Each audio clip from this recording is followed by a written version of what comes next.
لا إله إلا الله وحده لا شريك له وأشهد أن محمدا عبده ورسوله الذي لا نبي ولا رسول بعده.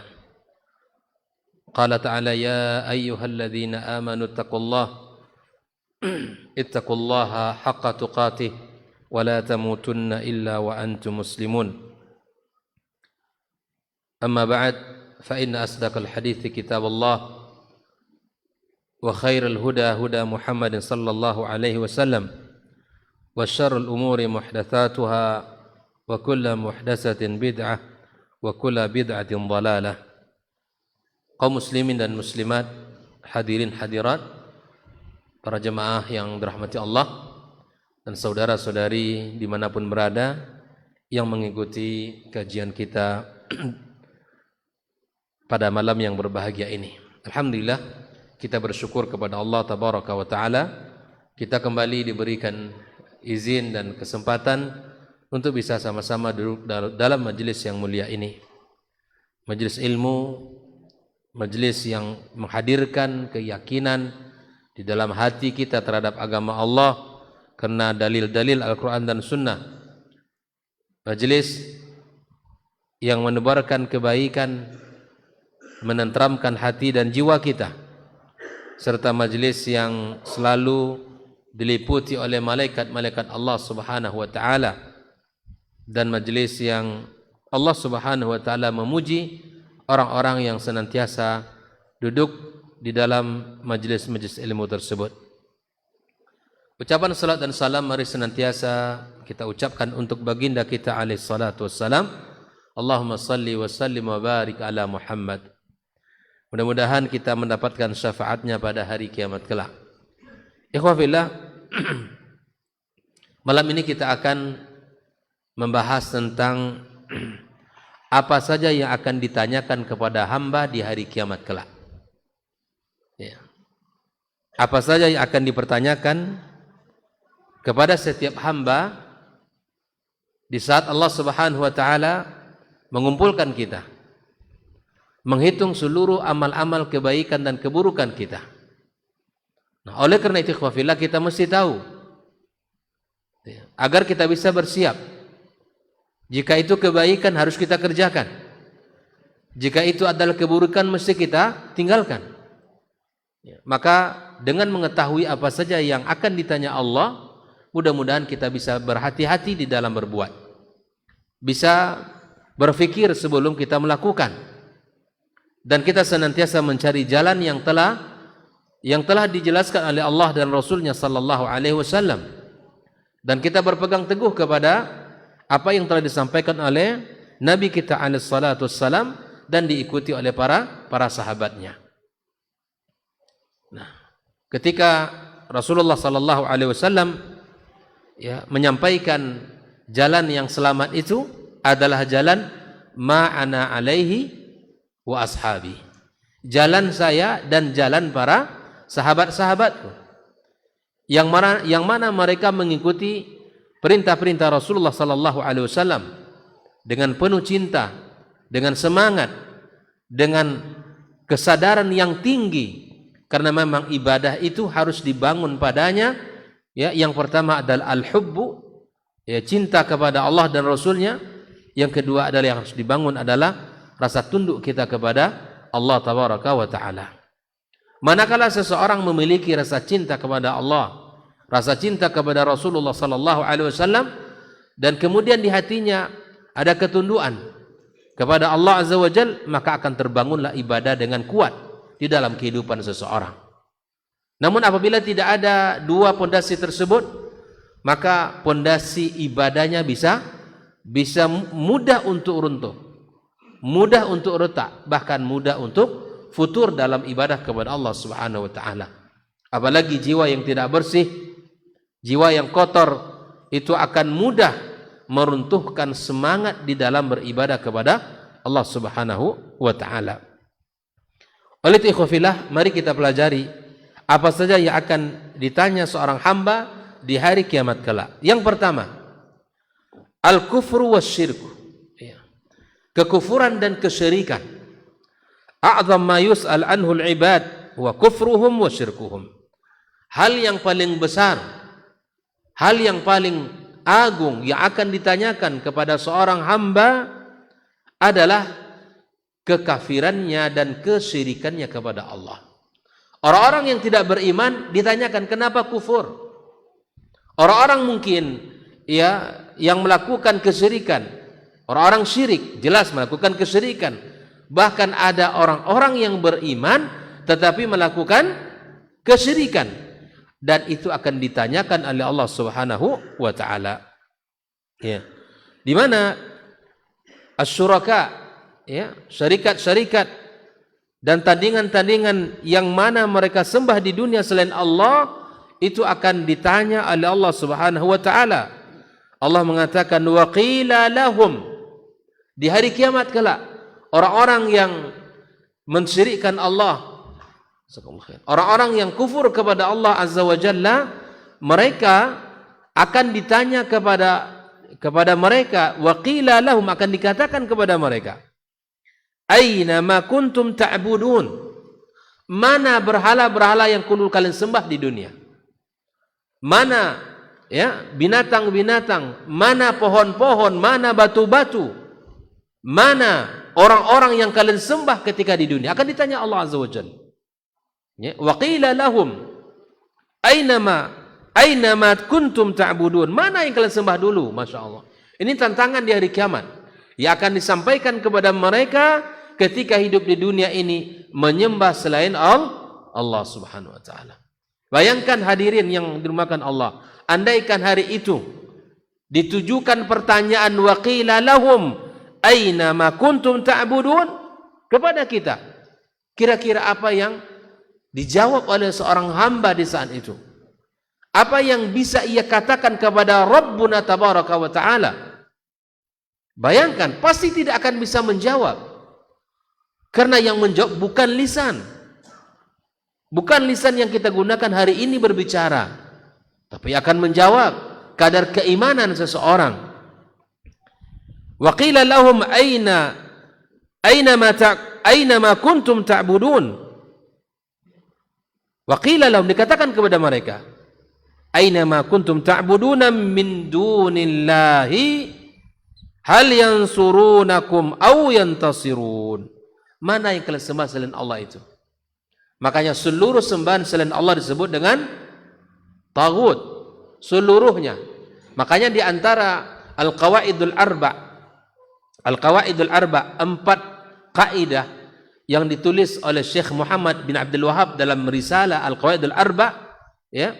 Maka di antaranya kaidah yang ketiga, beliau mengatakan anna nabiyya sallallahu alaihi wasallam zahara ala unasin mutafarriqina fi ibadatihim, minhum man ya'budul anbiya, minhum man ya'budul malaika wal anbiya was salihin, minhum man ya'budul asjar wal ahjar, minhum man ya'budus syamsa wal qamar.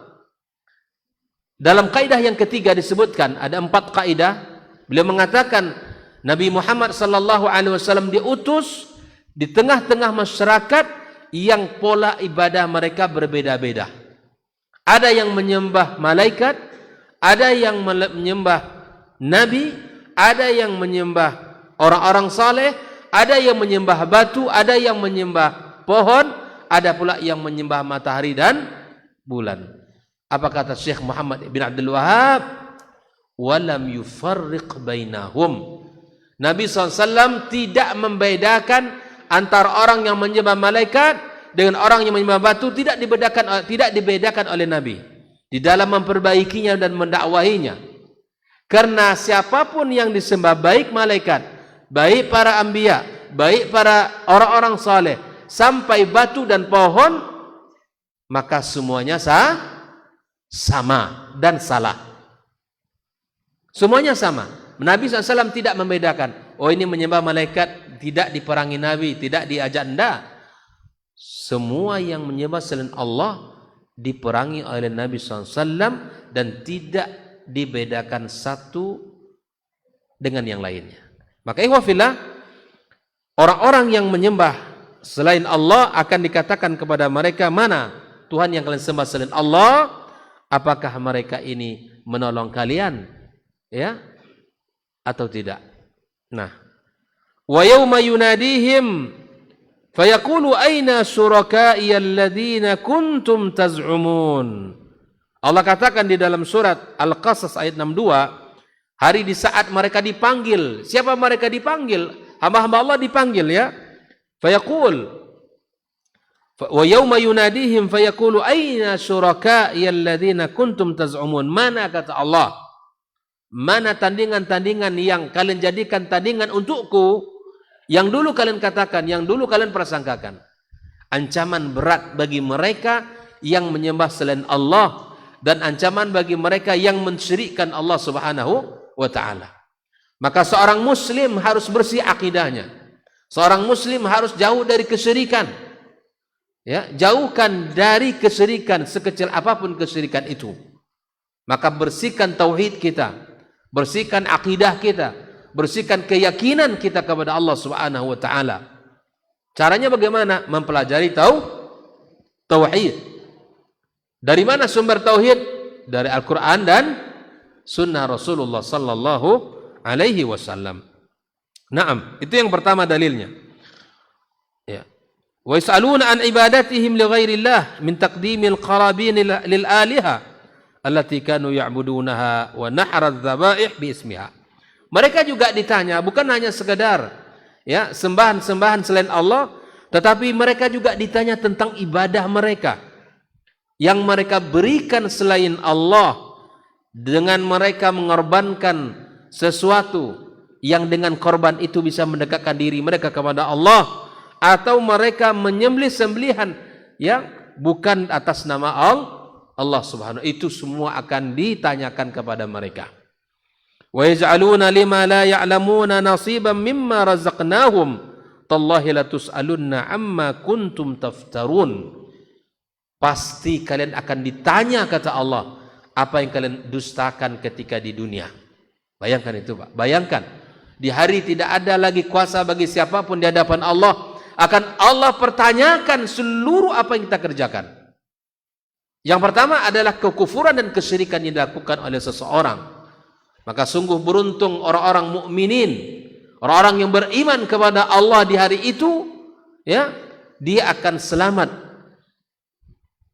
Dia akan mendapatkan kebahagiaan dan tidak pernah merasakan kesedihan. La khaufun alaihim wa la hum yahzanun.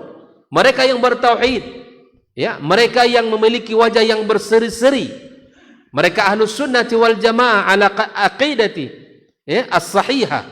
Mereka di mana ada hari, kata Allah, yauma tabyaddu wujuh, hari yang berseri-seri wajahnya. Hari ada orang yang memiliki wajah yang berseri-seri. Siapa mereka? Kata para ulama tafsir, hum ahlus sunnati wal jamaah. Mereka lah ahlus sunnah wal jamaah.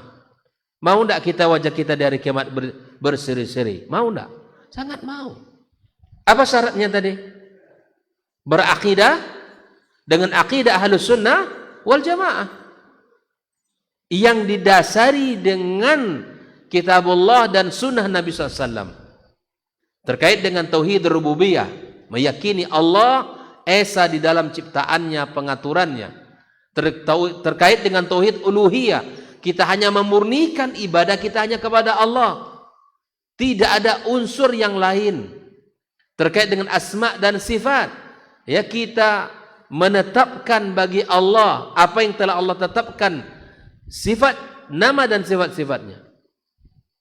Kita tidak mentakwil, kita tidak, ya, merubah maknanya, memalingkan maknanya, bahkan menghilangkan maknanya. Tidak. Tapi kita menetapkan apa yang Allah tetapkan tentang dirinya, dan kita nafikan apa yang Allah nafikan.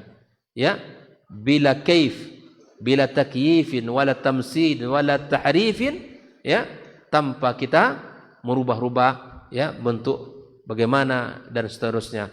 Karena Allah laisa kamitslihi syai'un wa huwas samiul basir. Fillah. Inilah orang-orang yang bahagia. Orang-orang yang memiliki akidah yang benar, pemahaman yang benar, dan amalan yang benar. Itulah mereka orang-orang yang berbahagia di hari kiamat kelak. Adapun orang-orang yang wajahnya ya, yauma tabyaddu wujuh wa taswaddu wujuh. Ada pula orang-orang yang wajahnya hitam legam. Merekalah kata para ulama tafsir, hum ahlul bid'ati wal furqah. Mereka pelaku-pelaku bid'ah dalam kehidupan ini. Mereka tidak memiliki cahaya ya di wajah mereka di hari kiamat kelak. Maka itu ikhwafillah, beragamalah sesuai dengan dalil, beragamalah sesuai dengan perintah Allah dan Rasulnya. Jangan beragama sesuai dengan keinginan ya, semangat tanpa didasari dengan ilmu, atau beribadah berdasarkan kebiasaan kebanyakan orang, atau beribadah berdasarkan inilah yang kita dapatkan dari nenek moyang. Jauhkan, beribadah sesuai dengan apa yang Allah perintahkan dan Rasulullah SAW ajarkan.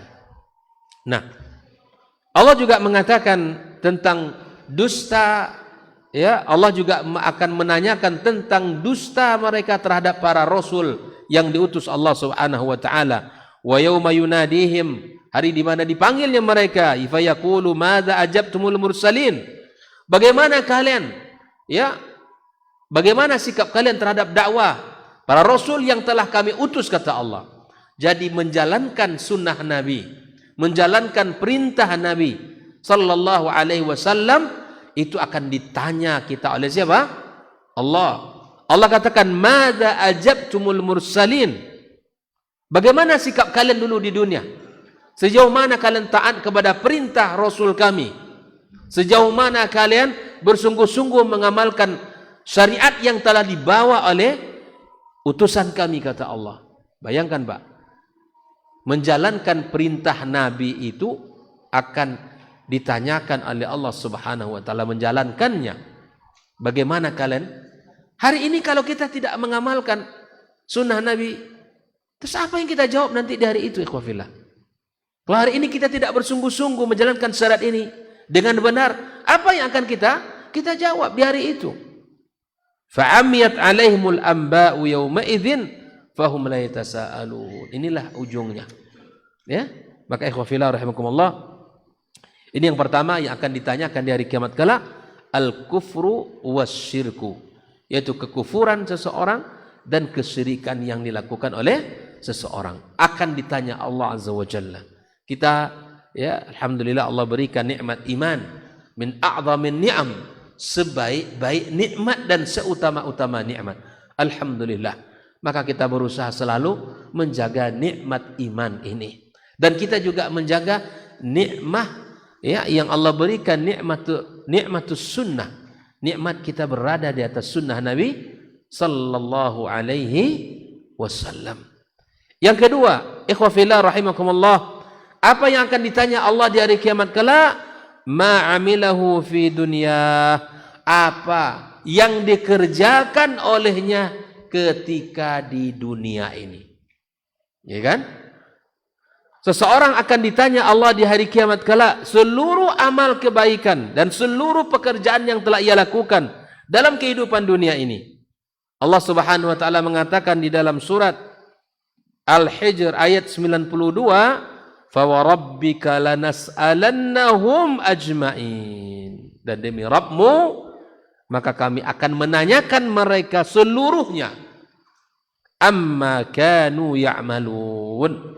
Allah akan menanyakan perbuatan kita. Allah akan menanyakan pekerjaan kita. Allah akan menanyakan amal kita. Allah akan menanyakan seluruh ya zikir-zikir yang telah kita baca, salat yang telah kita kerjakan, puasa yang telah kita laksanakan, umrah, haji yang telah kita tunaikan, semuanya akan ditanya Allah Subhanahu wa taala. Fa warabbika lanas'alannahum ajma'in amma kanu ya'malun. Wa qala ta'ala, Allah juga mengatakan falanas'alanna alladhina ursila ilaihim wa lanas'alannal mursalin. Kami akan tanya mereka yang diutus kepada mereka seorang nabi, ya, dan juga kami akan tanya ya para rasul-rasul kami, kata Allah Subhanahu wa taala.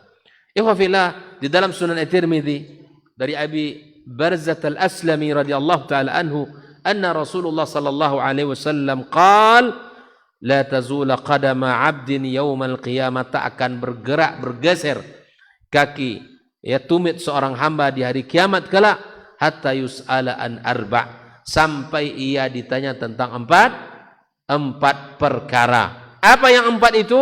An umrihi fi ma'afna, tentang umurnya untuk apa ia habiskan.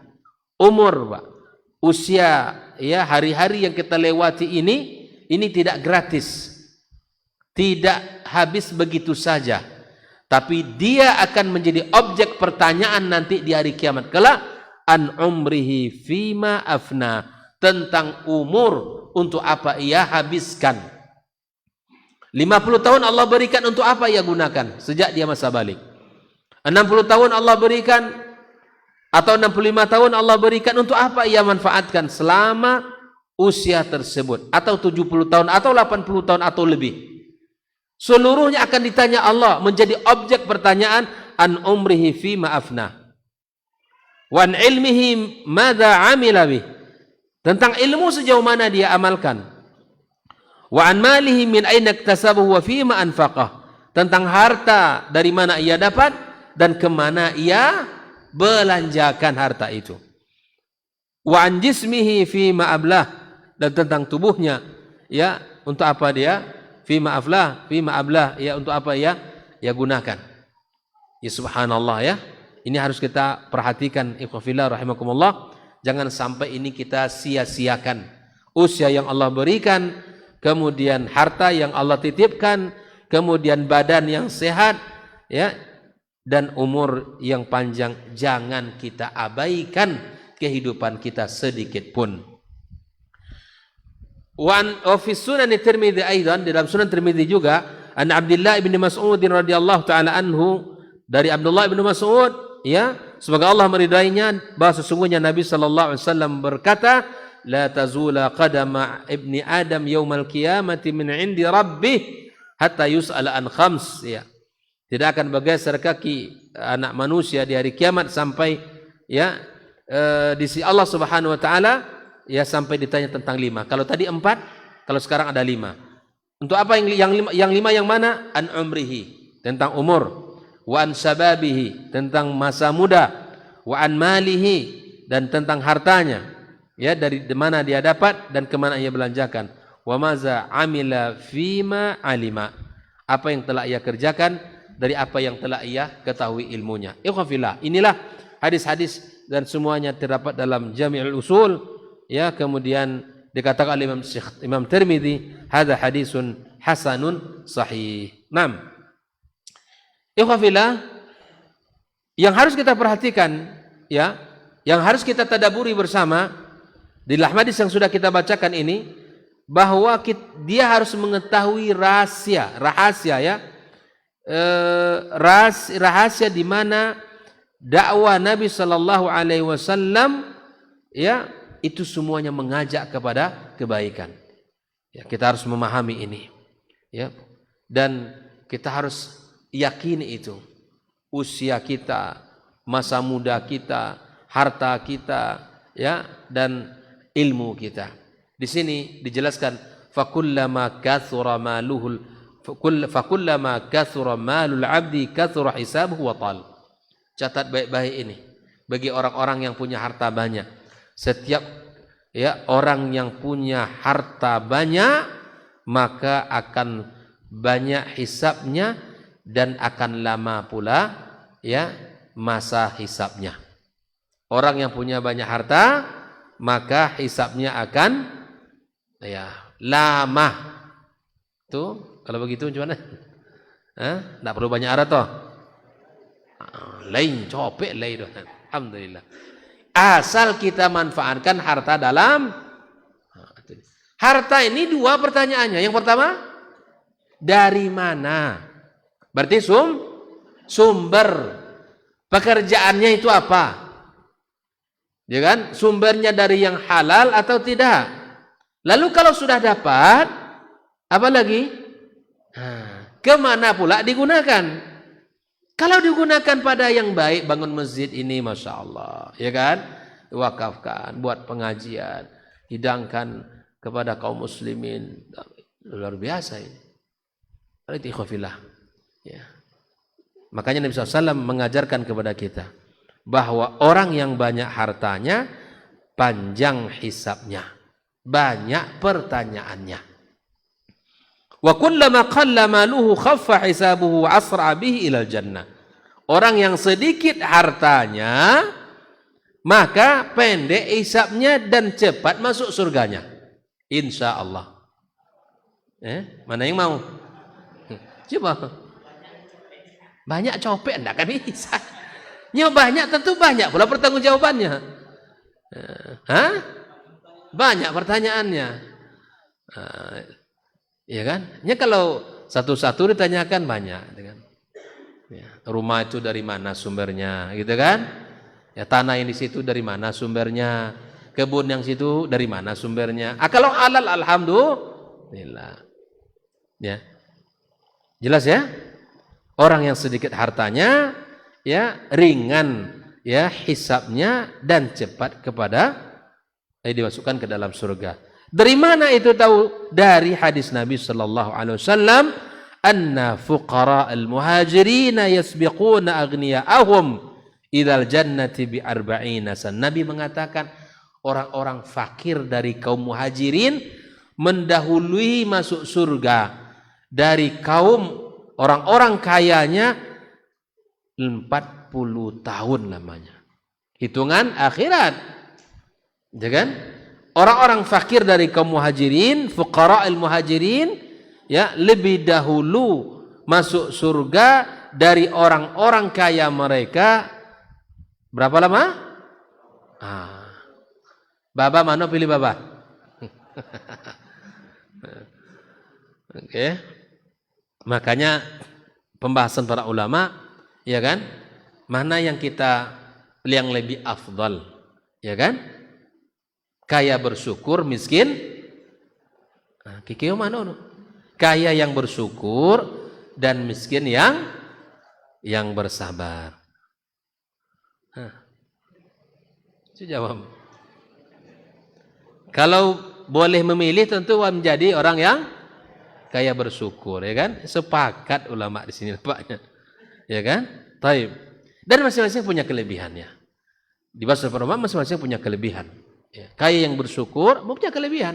Orang yang miskin, sabar, punya kelebihan. Artinya, ketika itu dihadapkan kepada kita, takdir itu, maka lewati.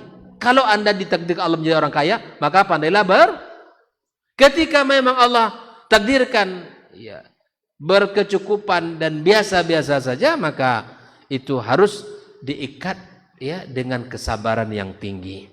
Di dalam Sahih Muslim dari Abi Abdurrahman al-Hubali, qala ja'a thalathatu nafar ila Abdullah ibn Amr ibn al-As. Ada 3 orang yang datang kepada Abdullah ibn Amr ibn al-As. Wa ana indah, dan saya disebutkan Abdurrahman, saya di sisinya. Qalu ya Aba Muhammad, inna wallahi ma naqdir ala syai'. Ya, kami ini enggak punya apa-apa. Ya. Ya, tidak punya apa-apa. Enggak punya nafkah, enggak punya kendaraan, enggak punya kekayaan apa-apa. Qala ma syi'tum in syi'tum raja'tum ilaina fa'atainakum ma yassarallahu lakum. Kalau kalian ingin dan itu yang kalian inginkan, maka kami berikan kalian, ya, apa yang telah Allah mudahkan untuk kalian. Wa in syi'tum dzakarna amrakum lisultan. Kalau kalian ingin kami adukan perkara kalian kepada sultan. Wa in syi'tum sabartum. Kalau ingin kalian tetap seperti itu, maka bersabarlah kalian.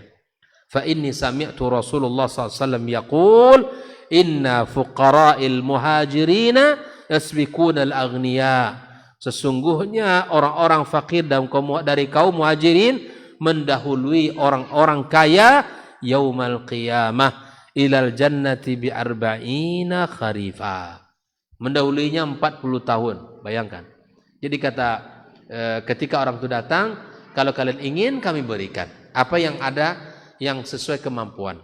Tapi kalau ingin lagi kami adukan kepada pemimpin bahwa kalian diberikan. Tapi kalau tidak, bersabarlah kalian, karena Nabi telah mengatakan bahwa fuqara al-muhajirin mendahului orang-orang kaya mereka, ya, ke dalam surga selama 40 tahun. Ini yang kedua. Apa yang ditanyakan tadi? Amalnya ketika di dunia. Baik. Jadi tadi sudah kekufuran, kesyirikan terkait dengan akidah, ya kan? Yang kedua terkait dengan amal. Nah, yang ketiga yang akan menjadi objek pertanyaan di hari kiamat kala, an-na'imul ladzi yatamatta'u bihi. Kenikmatan yang telah Allah berikan kepadanya selama di dunia. Apa saja kenikmatan? Ya. Allah Subhanahu wa taala mengatakan, "Tsumma latus'alunna yawma idzin 'anin na'im."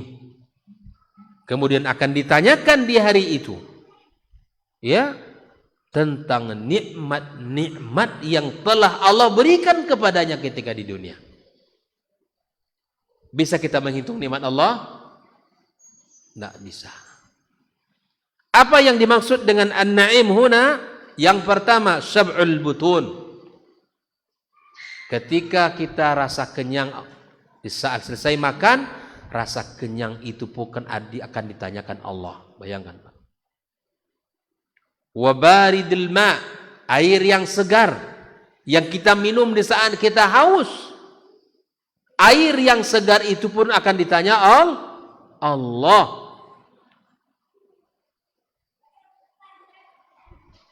Kemudian wa'tidalul khalq, kesempurnaan badan. Allah berikan, ya, postur yang bagus, ya, badan yang sehat, tinggi, gagah, ya kan? Kalau lihat fisik, masya Allah, tabarakallah, kuat, ya kan? Kalau berlari sekian kilo mampu, berapa ratus meter pun boleh, berkilo-kilo pun jadi, kuat fisiknya, gagah badannya, tenaganya, masya Allah, tabarakallah. Tapi untuk ke masjid tidak bisa. Karena ke masjid bukan masalah kuat dan sehat badan, tetapi masalah kuat dan, ya, tingginya keimanan. Banyak orang yang kuat badannya, ya, kuat fisiknya, tapi untuk melangkahkan kaki hanya beberapa ratus meter ke rumah Allah tidak mampu. Ya. Bahkan ada orang yang buta, setiap hari ke masjid, dikasihnya tali dari rumahnya ke masjid itu sebagai pandu dia berjalan. Ada orang yang sehat, bisa melihat, ya, bisa bicara, mendengar utuh, tapi tak mampu. Bayangkan. Makanya masalah ke masjid bukan masalah sehat dan kuatnya fisik, tapi masalah keimanan yang ada di dalam dada kita. Ya. Wa qala Sa'id bin Jubair, "Awaladzatun naum." Ternyata lezatnya tidur kita itu juga akan menjadi, karena tidurnya itu juga nikmat, akan ditanyakan Allah. Wa qala Sa'id bin Jubair, "Hatta an syurbati asal." Bayangkan, Sa'id bin Jubair mengatakan sampai madu yang kita minum pun akan ditanya Allah. Banyak sekali yang kita nikmati di dunia ini. Wa qala Mujahid, "An kulli lazzatin min lazzatid dunya." Yang akan ditanyakan oleh Allah, "Tsumma latus'alunna yauma idzin 'anin na'im." Apa kata Mujahid? Seluruh kenikmatan yang pernah Anda nikmati di dunia. Seluruh kenikmatan. Apa saja kenikmatan itu? Ya. Wa qala Al-Hasan Al-Basri, "Minan na'imil ghada wal 'asha." Di antara yang ditanyakan Allah, kenikmatan makan siang dan makan malam.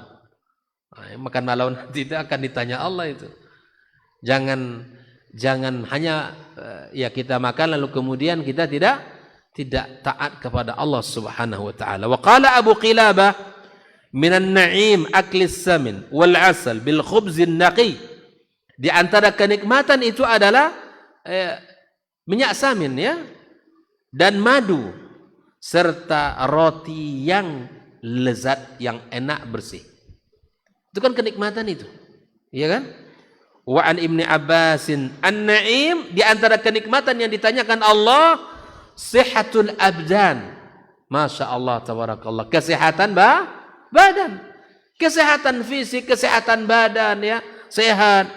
wal asma wal absar, kesehatan dalam pendengaran, ya, kemudian bisa melihat. Semua itu termasuk kenikmatan yang ditanyakan Allahu Akbar. Oh fillah. Mari kita sama-sama muhasabah ya. Selama Allah berikan kepada kita usia dan kesempatan umur, mari ya, pendengaran kita, kemudian penglihatan kita, kemudian lisan kita, kita manfaatkan dalam kebaikan. Karena itu akan ditanyakan Allah Subhanahu wa taala. Wa hadzal ladzi fassaruha bihi min babi tanawwu' fi tafsir. Kok beda-beda Ustaz? Ada yang mengatakan kesehatan, ada yang mengatakan madu, ada yang mengatakan suluk kenikmatan, ada yang mengatakan ya tidur. Ini semuanya min bab tanawwu' fi tafsir. Bukan pertentangan, tapi babnya adalah bab at-tanawwu', banyak macam yang telah dijelaskan oleh para ulama tafsir. Fa inna asnafan na'imi katsiratun la tu'addu wa la tuhsa. Sesungguhnya kenikmatan itu sangat banyak. Allah katakan, wa in ta'uddu ni'matallahi la tuhsuha. Tak mungkin kita hitung. Dari kita bangun tidur sampai kita tidur kembali, Allah katakan itu. Wa in ta'uddu ni'matallahi la tuhsuha. Kalian tak akan mampu. Andai ada di antara kita yang mencoba untuk menghitung-hitung nikmat Allah, tak akan bisa.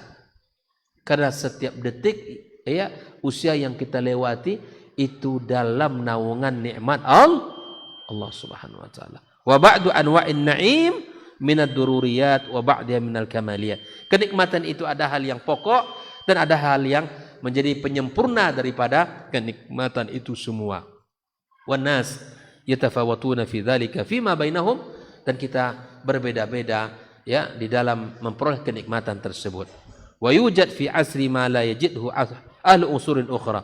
Di zaman kita ya banyak kita nikmat kita rasakan tidak dirasakan oleh zaman-zaman dahulu. Contoh hari ini handphone, ini nikmat apa bukan nih? Nikmat ya? Nikmat apa? Nikmah. Nikmat apa bencana ini handphone? Ya, mudah-mudahan jadi ini ya, nikmat ya. AC. Di zaman dulu nggak ada AC. Kendaraan pesawat misalnya, ya kapal yang canggih dan seterusnya, itu nikmat yang tidak ada pada zaman-zaman sebelumnya. Wa fi baladin ma la yajidhu ahli balad ukhra. Di sebuah negeri, sebuah negara, sebuah tempat yang tidak ada pada tempat yang lain. Maka itulah an-nas yatafawatuna fi dzalik. Kita ini berbeda-beda ya di dalam merasakan kenikmatan-kenikmatan. Kita bisa merasakan tidur nyaman, enak. Tapi saudara kita di Palestina hari ini, mereka diancam. Saya teringat ketika anak muda ya. Anak bukan anak muda, anak masih kecil. Ya masih kecil ya ditanya, "Apa cita-cita kamu di saat kamu sudah dewasa?" Lihat, apa kata dia? Kami di Palestina ya. Kami di Palestina tidak ada orang yang sampai tua, sampai dewasa. Kenapa? Karena bisa jadi saat kami bermain, kami kena tembakan. Di saat kami berjalan, kena bom. Di saat kami tidur, maka bisa jadi nyawa kami terancam. Masya Allah, tabarakallah. Tetapi kemudian, apa yang mereka kisahkan dari dialog-dialog iman yang luar biasa. Terbuat apa hati mereka. Ya, yang subhanallah. Ya, sampai mereka mengatakan, hari ini mungkin terputus segala fasilitas, segala ya kemajuan teknologi, komunikasi mungkin terputus, air bisa jadi terputus ya, tapi kemudian hubungan kami dengan Allah yang tidak pernah terputus. Ikhwafillah rahmatullah, kita doakan saudara kita ya, kita doakan mereka, semoga Allah Subhanahu wa taala berikan kemenangan kepada kaum muslimin di Palestina dan bisa kembali ya dikembalikan Al-Aqsa kepada pangkuan kaum muslimin. Kita dengarkan azan insyaallah.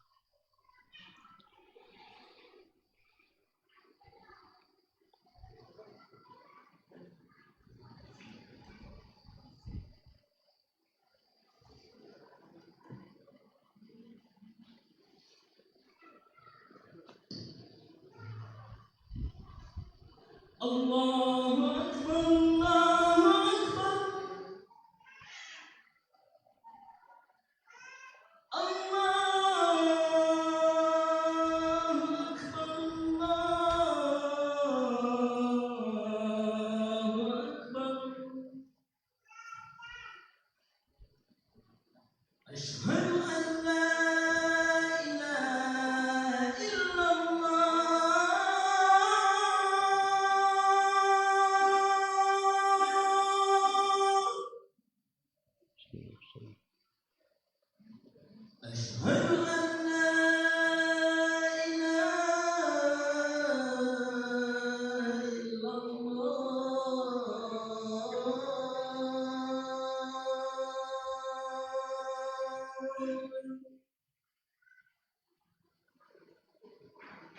أشهد أن محمدا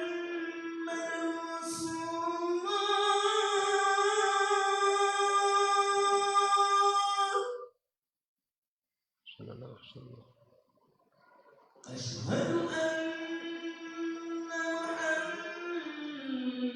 محمدا رسول الله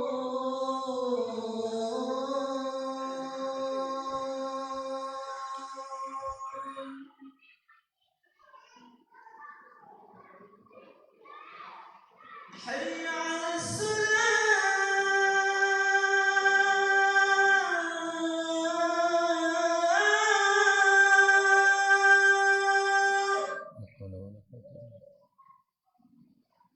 حي على الصلاة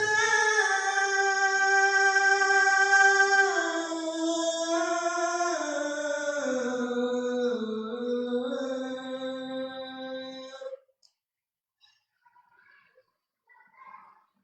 حي على الفلاح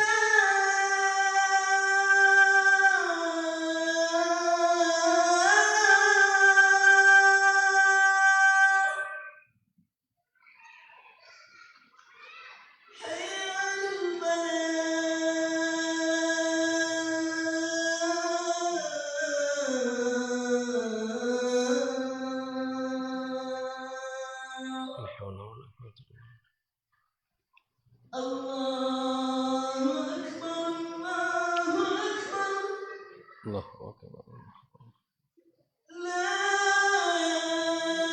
إله إلا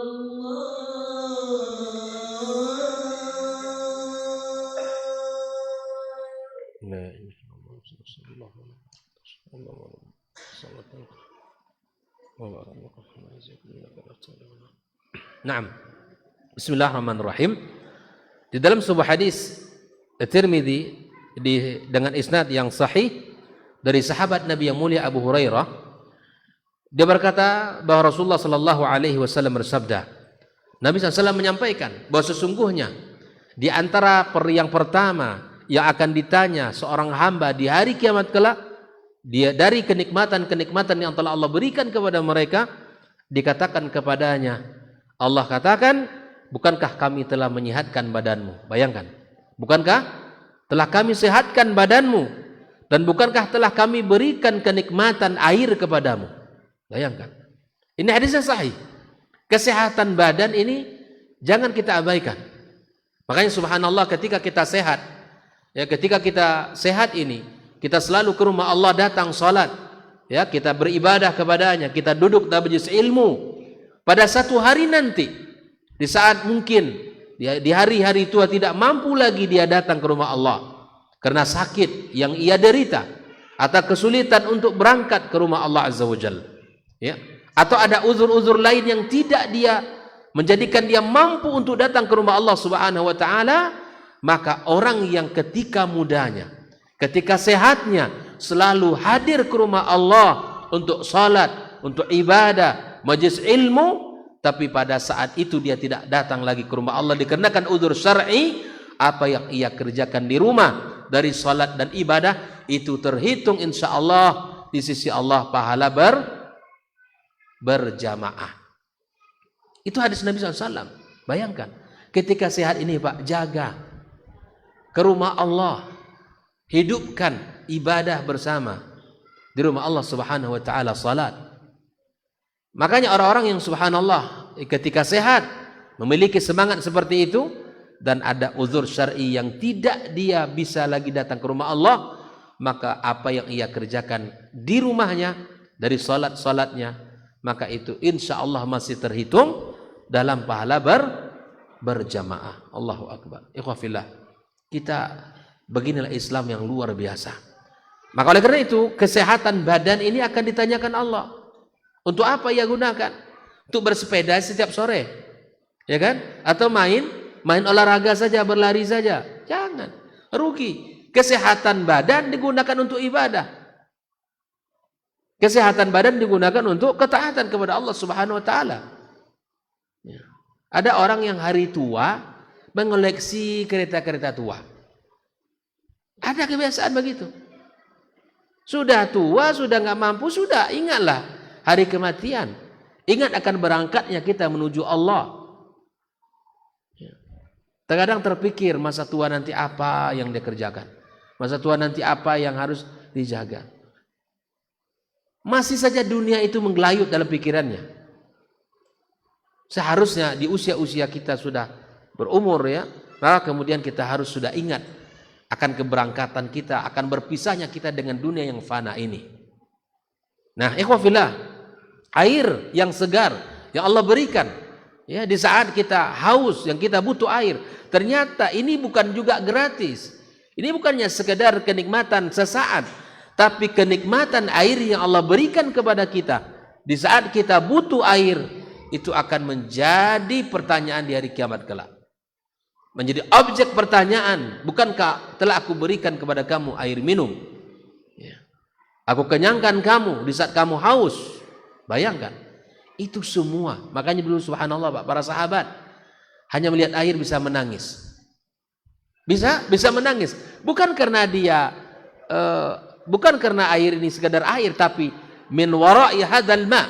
Ya, di belakang air ini ada pertanggung jawaban. Ada mas'uliyah di hadapan Allah. Kalau sudah kenyang, ngapain kita? Kalau sudah kita kuat fisiknya, untuk apa kita? Ini yang menjadi pertanyaan kita selama ini, yang harus kita selalu evaluasi. Ya, sehat badan, alhamdulillah, tak terdengar dia sakit. Allah berikan kesehatan kepadanya. Tapi apakah kesehatan itu berguna bagi diri dia nanti dari kiamat kelak, ataukah hanya sekedar melakukan hal-hal yang sia-sia wal iyadu billah. Disebutkan dalam kitab ini, wa ba'dun nas la yastash'ir ni'am al-'azimah allati wahabahu Allahu iyyah. Sebagian orang tidak merasa, Pak, nikmat yang besar yang agung itu yang telah Allah berikan kepadanya. Fala yudrik an-ni'mata allati fi syurbatil ma. Dia tidak mampu mengenali nikmat air yang Allah berikan kepadanya. Wa luqmatit ta'am, nikmat makanan yang ia suap, nasi yang ia suap, ya ikan daging yang ia makan. Orang menganggap itu nikmat kecil, pada itu nikmat besar. Wa fima wahaballahu min maskan, rumah yang ia tempati itu nikmat. Wa zauja wa aulad, pasangan, anak, itu semua nikmat dari Allah Subhanahu wa taala. Wa yadhun, dan sebagian kita mengatakan, menyangka annan ni'am, sesungguhnya yang nikmat itu apa? Ya, tatamassal fil qusur wal basatin wal maraqib fahasb. Orang mengira nikmat itu kalau ya punya istana, gitu kan? Kalau punya kebun yang luas, kalau punya kendaraan yang nyaman, itu saja. Tapi semua apa yang kita dapatkan ini nikmat ini. Minum, makanan, semuanya nikmat. Maka wajib untuk kita syukuri. Faqad sa'ala rajul Abdullah bin Amr bin Al-As. Ini kisah yang sudah kita bacakan tadi, bahwa ada seorang laki-laki mendatangi Abdullah bin Amr bin Al-As. Dia berkata, alasna min fuqara'il muhajirin. Wahai Amr bin Al-As, bukankah kami ini golongan fuqara dari kaum muhajirin? Kata Abdullah bin Amr bin Al-As, apakah kamu punya istri? Punya. Engkau orang kaya. Jadi kalau orang sudah punya istri itu sudah kaya. Ya. Makanya yang belum punya agar kaya. Kalau kurang agar lebih kaya. Kan begitu. Ditanya, apakah engkau punya tempat tinggal? Punya. Engkau orang kaya. Fa anta minal aghniya. Sampai dia mengatakan, faqala fa inna li khadiman. Bahkan di rumah saya punya pembantu. Nah, kalau begitu antal malik. Kalau begitu kamu itu raja. Kalau sudah punya pembantu berarti kamu raja. Jadi subhanallah, ingin disampaikan oleh Abdullah bin Amr bin As kepada kita bahwa apa yang kita alami dalam kehidupan kita itu adalah nikmat yang banyak. La in syakartum la azidannakum wa la in kafartum inna adzabi lasyadid. Di dalam Sahih Bukhari dari sahabat mulia Abdullah bin Abbas, qala Rasulullah sallallahu alaihi wasallam, ni'matani maghbunun fihima katsirun minan nas, ada dua nikmat yang selalu manusia tukar dengan nilai yang murah. As-sihhatu wal faragh. Kenikmatan sehat dan kenikmatan waktu yang kosong. Apa makna hadis ini? Hadza annahum muqassirun. Manusia ini muqassirun fi syukri hataini ni'mataini. Mereka lalai, tidak pandai mensyukuri dua nikmat, kesehatan dan waktu luang. La yaqumuna biwajibihima. Tidak mereka tunaikan kewajiban-kewajiban yang harus ia kerjakan. Di waktu sehat banyak kewajiban yang kita harus kerjakan. Kan? Di waktu kita memiliki waktu yang lapang, Masya Allah. Makanya memang subhanallah Nabi mengatakan ya dalam hadis yang lain, ightanim khamsan qabla khamsin. Gunakan 5 sebelum datang yang 5. Ya. Hayataka qabla mautik. Usia hidupmu sebelum datang kematian. Kalau sudah kematian tiba, ya sudah, berakhirlah seluruh ya kesempatan yang akan ia jelang adalah perhitungan. Sihataka qabla maradika. Sehatmu sebelum datang sakit. Nikmat sehat ya Rabb, kita gunakan untuk ketaatan kepada Allah Subhanahu wa taala. Syababaka qabla haramik. Usia mudamu sebelum datang usia tua. Usia muda biasanya lebih kuat. Ya tenaga masih ada, ya kan? Kalau sudah tua, pendengaran sudah mulai menurun, penglihatan juga, tenaga apalagi, fisik sudah mulai berkurang. Banyak sudah kekurangan kita di usia tua. Menginjak usia-usia ya usia itu. Ikhwafillah rahimakumullah. Maka mari kita manfaatkan itu semua. Ghinaka qabla faqrika. Ketika Allah berikan kelapangan rezeki, kecukupan hidup, ya ingat sebelum datang kesulitan. Di saat kita mampu memberi-beri, jangan ditunggu-tunggu, jangan ditahan-tahan. Karena yang kita berikan itulah sesungguhnya harta kita. Yang kita keluarkan itulah harta kita di sisi Allah Subhanahu wa taala. Ikhwafillah rahimakumullah. Maka wa man la yaqumu bihaqqi ma wajaba alaihi fa huwa maghbun. Sebelum ya orang-orang yang tidak menggunakan kenikmatan tersebut pada sesuatu yang tidak bermanfaat, maka itu artinya dia menjualnya dengan hargamu murah. Padahal ini nikmat yang luar biasa. Ya. Di dalam Musnad Imam Ahmad bahwa Rasulullah sallallahu alaihi wasallam bersabda, hadisnya isnadnya sahih. Qala la ba'sa bil ghina liman ittaqallah azza wa jal.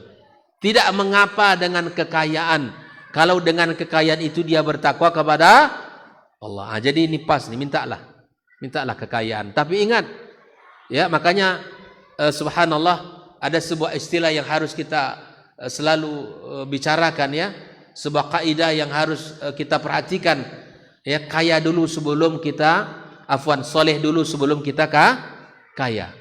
Apa? Soleh dulu sebelum kita kaya. Karena kalau kita soleh ya kemudian kita kaya, insya Allah kita tahu kemana harta itu kita gunakan. Tahu kita tempat yang bermanfaat. Ya, ini masjid ini belum selesai, nggak ada di masjid. Beli tanahnya, bangun masjidnya. Di sini sekolah nggak ada. Nah, cari orang-orang yang berkompeten, ya. Kemudian sampaikan ke ustadznya. Ustadz, saya bangun sekolah, tolong diurus. Ini hari ini hanya diserahkan tanah aja ke ustadznya. Gimana ustadz bisa membangun? Ya kan? Ustadz tidak banyak uang. Ustadz, ini tanah, nah siap-siap membangun. Begitu, saya siap menyediakan apa? Operasional. Ini diserahkan tanah ke Ustaz Masnur. Sulitlah dia membangun. Kalau serahkan tanah ke beliau, serahkan juga bangunan. Siapkan operasionalnya langsung. Itu jalan sekolah. Ini Ustaz, surat tanah. Mau diapakan surat tanah ini? Ya kan? Dijual. Ya, ini tak dihidupkan. Tolong kita naik level. Ini yang ngaji-ngaji ini naik level. Naik levelnya yang selama ini bawa surat tanah ke Ustaz, tolong dibangunkan Ustaz. Ustaz ada piti. Husnuzon aja yang dapat, alhamdulillah. Ustaz, ini surat tanah saya 1 hektar. Tolong kita sama-sama, insyaallah saya akan buatkan master plan-nya, gambar masjidnya, lokalnya, asrama gurunya. Insyaallah Ustaz, saya siapkan seluruh dananya. Kira-kira operasional untuk murid sekian berapa Ustaz? Dihitung sama Ustaznya, itu bisa itu. Kalau ngitung berapa operasional bisa. Tapi membayarnya jangan ditanya ke Ustaz. Berapa kira-kira Ustaz? Dihitung dulu seminggu sama Ustaznya. Bersama orang yang ahli. Sekian per bulan. Sudah saya siapkan kebun sawitnya Ustaz. Itu jalan itu. Naik level ya. Naik levelnya gimana? Bawa surat tanahnya, siapkan untuk bangunannya dan siapkan untuk operasional. Banyak tanah kita, lahan dah banyak dah, akan dibangun masjid, tapi belum selesai juga kita bangun. Kenapa? Itulah tadi. Banyak tanah yang diserahkan ke ustaz-ustaz. Ya. Ustaz ni habis waktunya untuk belajar, bukan untuk cari uang. Yang yang hebat cari uang, bantu ustaz-ustaz, bantu ahli ilmunya. Jangan disuruh mikir ustaz mencari uang. Ini masalah nanti. Kalau diserahkan nanti ke mereka, tidak jalan. Karena bukan di situ ahlinya. Kalau disuruh baca kitab, mengajar santri, insya Allah bisa. Tapi disuruh cari uang, ya susah. Ustaz bukan di situ bidangnya. Kerjasama. Makanya Rasulullah disupport oleh siapa? Utsman ibnu Affan. Disupport oleh Abdurrahman ibn Auf. Support. Sampai Nabi mengatakan kepada Utsman ibnu Affan, ma darra ma fa'ala Utsmanu ba'da hadza. Menantu kaya baik hati. Setelah dia keluarkan seluruh hartanya, kata Rasulullah, tidak ada dosa Utsman setelah ini. Ya Allah. Di Bangkinang ini banyak Utsman insyaallah. Yang nama Utsman pun banyak. Ya kan? Yang seolah akhlak dan semangat seperti Utsman bin Affan pun banyak. Jadi tengok-tengok dulu ya kan. Diamati insyaallah ya. Oleh karena itu kita kerjasama dalam kebaikan. Tidak bisa. Ya kan? Tidak bisa. Ya, tak bisa. Makanya subhanallah, salah satu ini mungkin silakan dipraktekkan nanti. Di antara kebiasaan para masyayikh yang saya dapatkan cerita dari kawan-kawan, juga diceritakan oleh para masyayikh ya, bahwa dulu subhanallah ya, para masyayikh ya, mereka didatangi oleh para agniya mereka. Orang-orang kaya mereka didatangi ya. Didatangi, bagaimana caranya? Didatangi mereka para ahli ilmu, orang-orang hebat, ya, orang-orang memiliki konsentrasi dalam bidang pendidikan, didatangi. Katanya begini Pak, Ustadz Syekh, tanamkan saham di perusahaan kami. Kata Syekhnya, bagaimana kami punya uang? Udah kami siapkan. Jadi yang punya perusahaan, ya, dihitung sama dia, dipinjamkan modal, misalnya 2M, 3M. Dan modal ini dianggap sebagai saham Syekh di dalam perusahaan. Ini kita buat akad pinjam meminjam, kemudian saya jalankan, keuntungan Syekh dari persen usahanya itu, maka akan diansur sebagai bayar hutang. Sekian tahun modal telah dikembalikan, maka kemudian keuntungannya bersih untuk Syekh. Coba orang-orang kaya di Bangkinang berpikir seperti ini. Ya kan? Coba orang-orang kaya di Bangkinang berpikir. Ya, makanya di dalam kisah para ulama itu ada babnya apa? Di antara babnya apa? Ya, wakaf untuk para ahli ilmu. Ya, orang-orang ahli ilmu, mereka masya Allah, jangan dibiarkan mereka lepas hidup sendiri, tapi didampingi mereka, dibuatkan. Yang punya perusahaan, nah, dibuatkan perusahaan yang sudah jalan, ya, kemudian ada keuntungan sekian persen, datangi syekhnya, datangi ustadznya, maka buat akad, dia ikut menanam saham di situ, dan tentu duitnya bukan dari ustadznya, dari yang memilih perusahaannya. Ini hanya sekedar sharing ya. Barangkali sampai seperti itulah orang berpikir menghargai ilmu. Ke ustadz diajaknya bisnis, sudah tuh duit ustadz ini dihabisi sama dia. Ini terjadi. Ustadz ini peluang. Berapa ini? Ya inilah segini ustadz. Nah, berapa duit ustadz? Nah, duit saya tidak ditanya. Minjamlah ustadznya ke sana ke sini, berusaha untuk ya memperbaiki. Sebulan setelah itu nol saldo semuanya. Ya Allah, sudahlah dikerjain ustadznya begitu. Ya kan? Ini terjadi. Yang kita kira dia ustadz, lupanya la haula wala quwata illa billah. Maka kemudian kita harus berusaha untuk itu. Kata Rasulullah, la ba'sa bil ghina liman ittaqillah. Tidak masalah kalau engkau menjadi kaya, ya kaya tapi bertakwa. Wasihha liman ittaqallah khairum minal ghina. Kesehatan ya lebih baik dari boleh sehat asal kita bertakwa kepada Allah, dan itu lebih baik dari kekayaan. Wa tibin nafsi minan na'im, jiwa yang baik itu merupakan nikmat Allah Subhanahu wa taala. Inilah kajian kita, insyaallah kita lanjutkan pada pertemuan berikutnya. Masih ada beberapa lagi akan menjadi objek pertanyaan kepada setiap hamba. Yang pertama apa tadi? Al-kufru wasyirku. Yang kedua, amal yang dilakukan hamba. Yang ketiga, seluruh kenikmatan yang kita dapatkan di dunia. Wallahu taala alam bissawab. Semoga Allah Subhanahu wa taala berkahi kita semuanya. Allah kumpulkan kita dalam surga Allah sebagaimana Allah kumpulkan kita di tempat yang mulia ini. Wa sallallahu ala nabiyyina Muhammadin wasallam wa subhanakallahumma bihamdika asyhadu an la ilaha illa anta astaghfiruka wa atubu ilaik. Wassalamu alaikum warahmatullahi wabarakatuh.